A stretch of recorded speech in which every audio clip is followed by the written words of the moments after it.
managed to bump into Tom and Harry, who are behind me there, and they're going to show me around and try and give me a bit of firearms education to follow on from all the other stuff.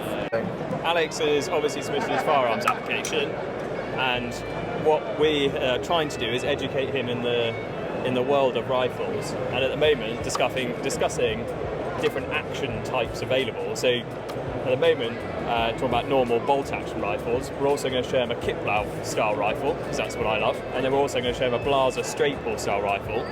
So currently looking at Sours, so normal bolt-action style rifle, which Harry's going to demonstrate. Straight up, straight back, forward and down. It's basically probably the most simple action that you can get, therefore generally the most affordable. It's, the bolts they don't act complicated on most of these sort of rifles compared to a straight pull or whatever. It's got a series of locking lugs in the bolt that then lock into the actual barrel and the action itself. And yeah, I mean, they're the most ubiquitous, most common, most popular, tried and tested. You can't really go wrong. You normally get about 3 shots in a magazine, sometimes 5 if you want a bit more. This is a very nice carbon Sauer 404, which I definitely can't afford. So I think they're kind of like your starting point in terms of rifles. In terms of, if you're looking at rifles, you're probably looking at a bolt action to start with, and then if you want to go one step further, you might look at something like a Kiplau, a single shot. You can see there, you'd break it open to the side just like you would do a shotgun. Single cartridge goes in there, close it up, and it's live, ready to go. They dismantle like a shotgun would, so this fore end comes off, barrel unit then comes off as well. They're not cheap rifles, so this is a Blaser K95. You can see behind me about 6,000.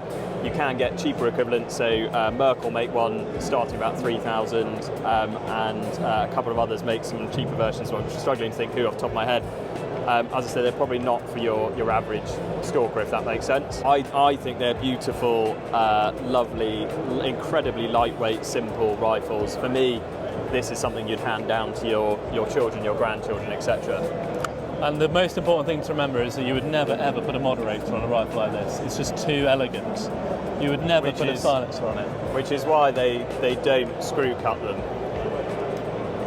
Only for heathens, like Tom. So I've got a moderator on mine, which is why Harry's teasing me. This is probably the most complicated action that there is. Yeah. Compared to a bolt action, instead of going up, back, forward and back, you basically, once the safety catches off, you pull straight back and straight forward. But obviously the bolt itself has all these little petals. I don't know if you can see that. And the way that it locks is it goes forward, and as soon as you press that forward, the petals sort of expand into the actual action and the barrel itself. So this is all obviously got to be machined and made to work, and therefore they're probably more expensive than a bolt action in general. I mean, there are some good value ones out there on the market, but the benefit really of this is speed. You can rack this probably quicker than a bolt action. Yeah. So a lot of people will have these for driven style shooting. So hogs, deer, mainly on the continent really. Blaser, Beretta, and Browning and Merkel all make straight pull versions of these. You buy one of these in 308 and you wake up the next morning and decide, actually I want a 223. You could buy a 223 barrel and bolt face, but still keep the rest of the rifle exactly the same, and you just plug and play those separate bits in. There you go.